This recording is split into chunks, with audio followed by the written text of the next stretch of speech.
m'avez échappé la dernière fois à Mexico.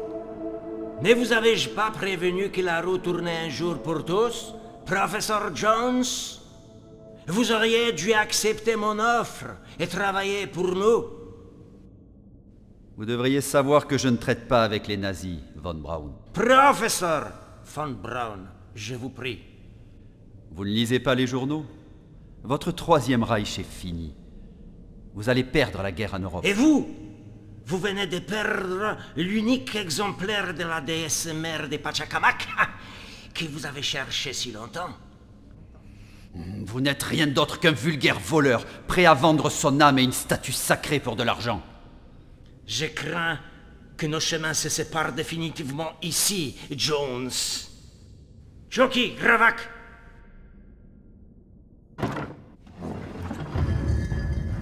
Vous connaissez sans doute l'ayahuasca, cette liane dont l'écorce est consommée par les chamans des tribus d'Amazonie pour faciliter les visions de l'autre monde, hein? Sachez que les Indiens Capac sont passés maîtres dans l'usage de cette plante et de bien d'autres dont ils détiennent des secrets. Bokak, Mexiana, Crado. Tech! Les visions vont bientôt devenir de plus en plus précises et plus violentes aussi. C'est généralement là que le rite des Capac prend fin. Parce que respirer trop longtemps cette fumée rend irrémédiablement fou. Abak, Rito Belok.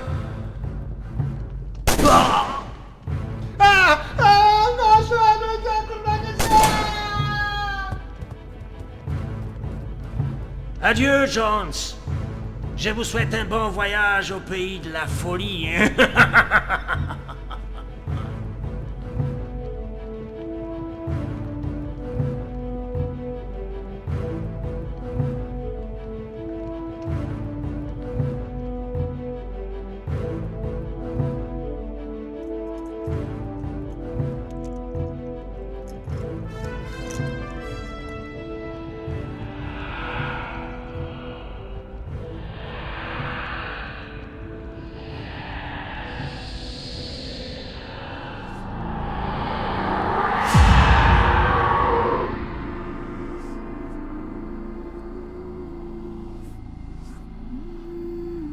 Maman?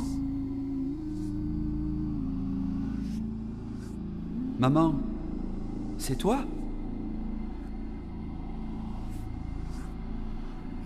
Maman? Non!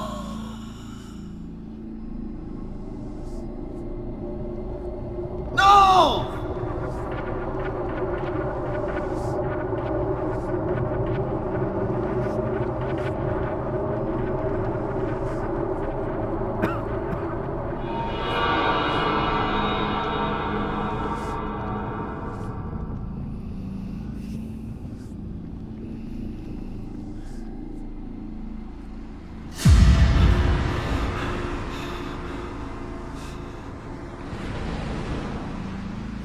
Calma. Dio Shogun Yona.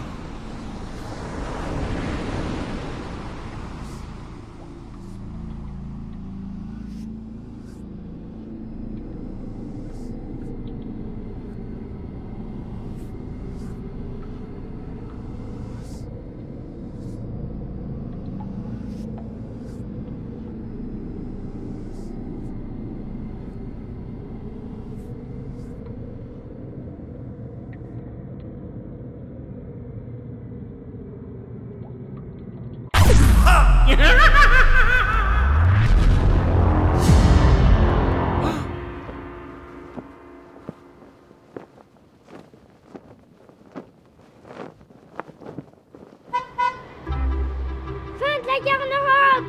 Les Alliés ont gagné! L'Allemagne capitule! Fin de la guerre en Europe!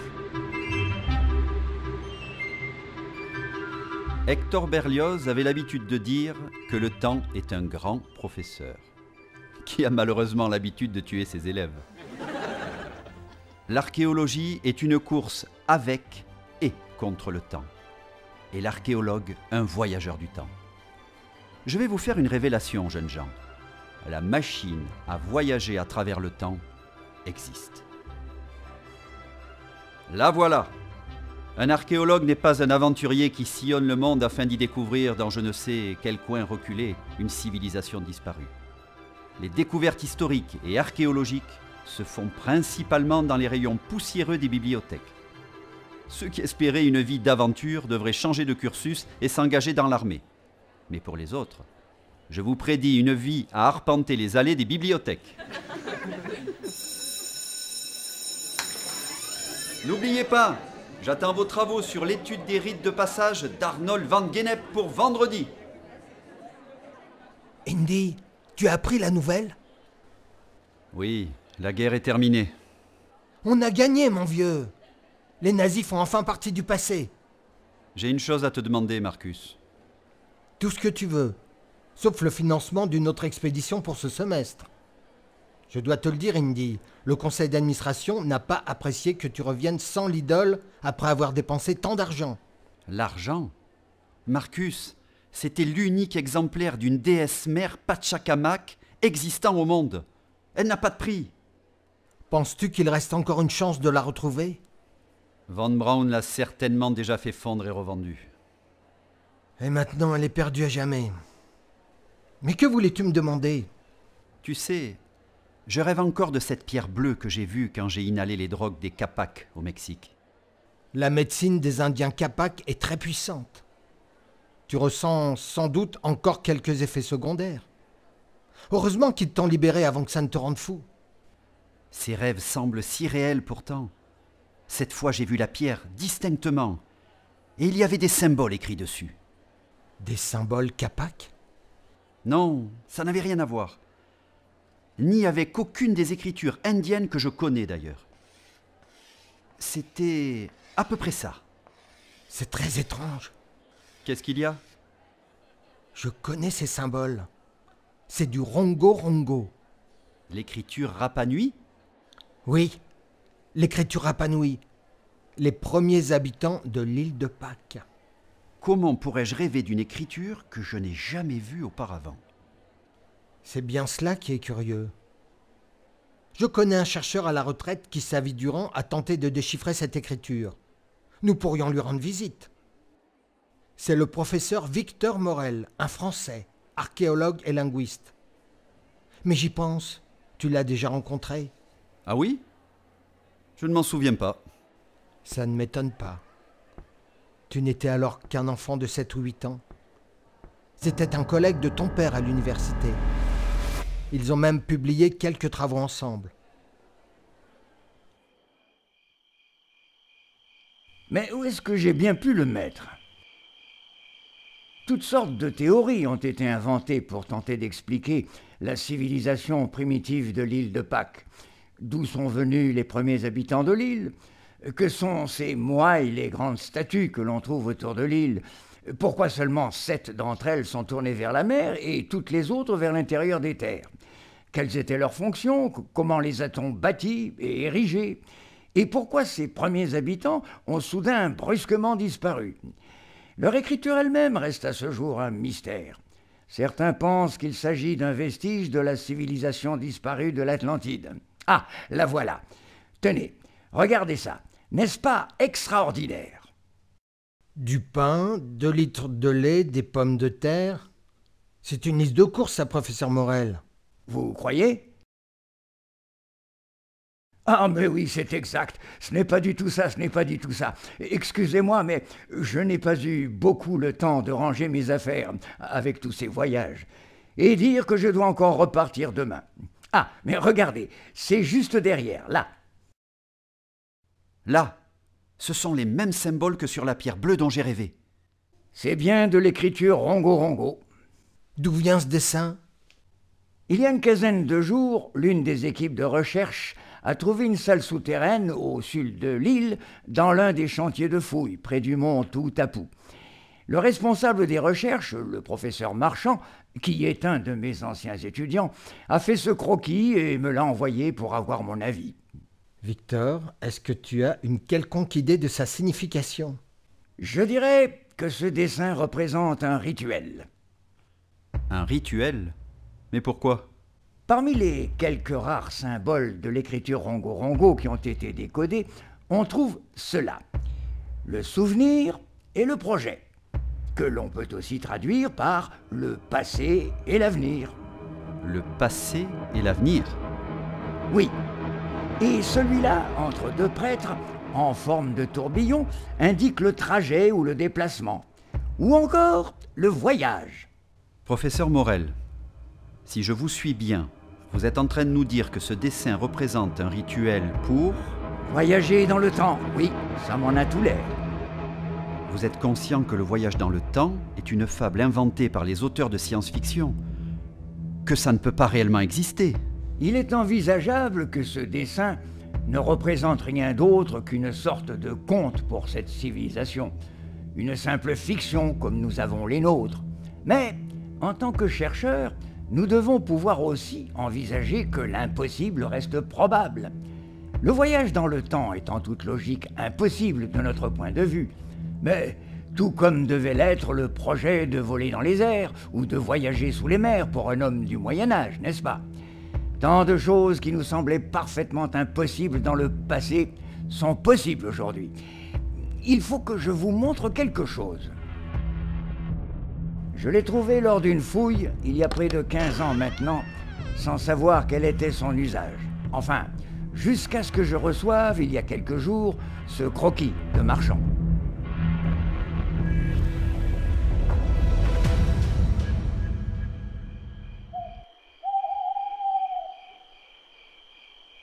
Tu crois à cette histoire de voyage dans le temps, Marcus? Victor a toujours été un personnage original et un peu fantasque, mais c'est aussi un scientifique rigoureux. Et nous savons tous deux, par expérience, que le monde recèle des mystères qui dépassent notre compréhension, Indy. Oui, tu as sans doute raison. Et si une telle machine pouvait exister? Je ne sais vraiment pas si elle serait un bienfait pour l'humanité ou une malédiction. Oh zut, j'ai oublié mon chapeau. Attends-moi un instant, j'en ai pour une seconde.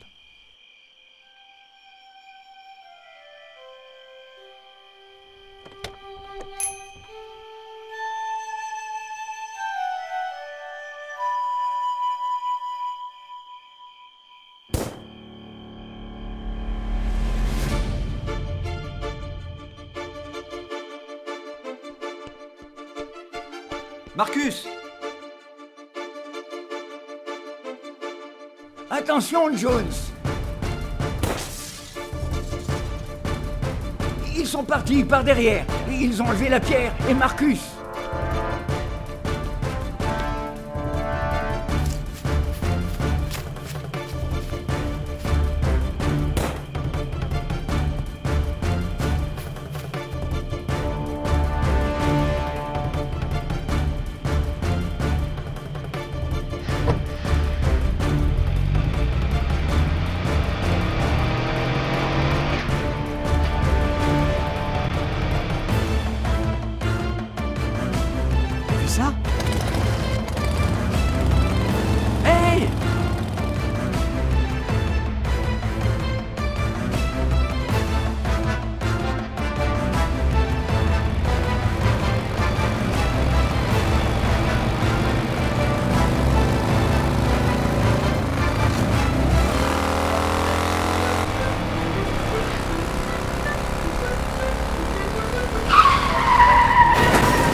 Tenez, je savais bien qu'il m'en restait quelque part. Que s'est-il passé exactement? Quand Marcus est revenu, il m'a demandé d'examiner la pierre à nouveau. Un détail semblait l'avoir interpellé. Je la lui ai donnée et je me suis absenté un instant afin de chercher une loupe dans mon bureau. C'est là que ces hommes sont entrés par derrière et l'ont enlevé, lui et la pierre. Avez-vous une idée de qui ils sont? Je n'en suis pas sûr, mais dans sa lettre, Marchand m'informait que des documents de recherche avaient mystérieusement disparu ces derniers temps sur son chantier de fouilles. Ces disparitions ont eu lieu quelques jours après la visite d'un savant étranger intéressé par ses travaux. Ce savant, il s'appelle... comment déjà? Un type avec une balafre d'après Marchand, von quelque chose. Von Braun. C'est ça. Vous le connaissez? Oh oui. Il travaille, enfin. Il travaillait pour les nazis. Les nazis? Pourquoi des nazis voudraient enlever Marcus? J'imagine que trouvant le pauvre Marcus, cette pierre à la main dans votre maison, ils l'ont sans doute pris pour vous. Oh, mais c'est horrible! La seule manière pour que Marcus puisse rester en vie maintenant, c'est qu'il continue de croire que c'est vous. Je ne comprends pas. L'Allemagne vient de capituler, la guerre est finie, les nazis sont vaincus. Dans l'histoire telle qu'elle s'est produite et telle que nous la connaissons, oui. Mais imaginez un instant qu'il existe un moyen de remonter le temps et que les nazis le trouvent et l'utilisent. Ils pourraient réécrire l'histoire. En connaissant cette fois par avance toutes les stratégies que vont mettre en place les Alliés. Mon Dieu, ce serait effroyable. Nous devons retrouver Marcus avant qu'il ne découvre leur erreur et le tue. Nous devons, avant toute chose, nous rendre au Tibet. Au Tibet? Qu'est-ce que nous allons faire au Tibet? En toute logique, Marcus et votre pierre vont être emmenés sur l'île de Pâques. Je le sais, et je suis désolé pour ce qui risque d'arriver à Marcus, mais si le voyage dans le temps est réellement possible, notre priorité est d'empêcher les nazis d'y parvenir. Et pour cela, il faut impérativement récupérer la seconde pierre avant eux. La seconde pierre? Vous voulez dire que vous savez où se trouve la seconde pierre? Je ne sais pas exactement où elle se trouve, mais je sais avec qui elle est. Avec qui? Avec ma fille, Sarah. Vous avez dû jouer avec elle une ou deux fois quand vous étiez enfant. Tenez, c'est elle, là, à peu près à l'âge où vous l'avez connue. Ah oui, je me rappelle de cette gamine. Elle avait un sacré caractère dans mes souvenirs. Je ne vous jurerai pas qu'elle ait beaucoup changé de ce côté-là. Victor, si nous allons au Tibet pour récupérer la seconde pierre, nous risquons d'arriver trop tard pour sauver Marcus. Vous devez partir sur l'île de Pâques afin de tenter de retrouver Marcus au plus tôt.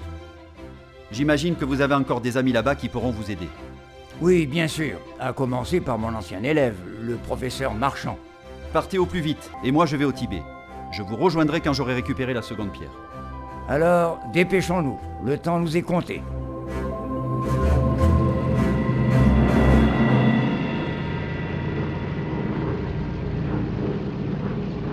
Jones!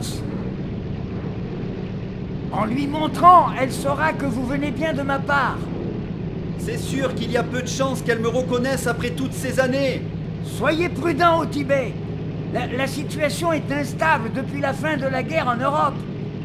Le gouvernement chinois qui envisage la défaite prochaine du Japon a des vues sur la Mongolie et le Tibet. Toute cette région est sous tension et pleine d'espions de différents pays. À peine une guerre est terminée et que d'autres commencent déjà. Restez en dehors de tout ça et ramenez-nous la pierre. Ne vous en faites pas, je serai prudent. On se revoit dans quelques jours sur l'île de Pâques.